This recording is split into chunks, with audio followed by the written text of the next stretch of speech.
در خودم گم شده ام.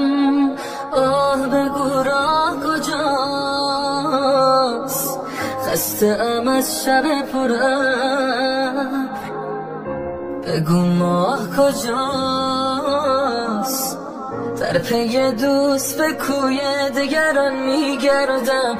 یار در خانه و من گرد جهان میگردم. ای خوش آنها که دمی لایق دیدار شدن، که به خال لبت ای دوست گرفتار شدن. دل پر زخم زمین گفته کسی میآید، زده فریاد که فریاد رسی میآید. ساقی از عهد و قراری از علی برگشته، پسر فاطمه با تیغ علی برگشته.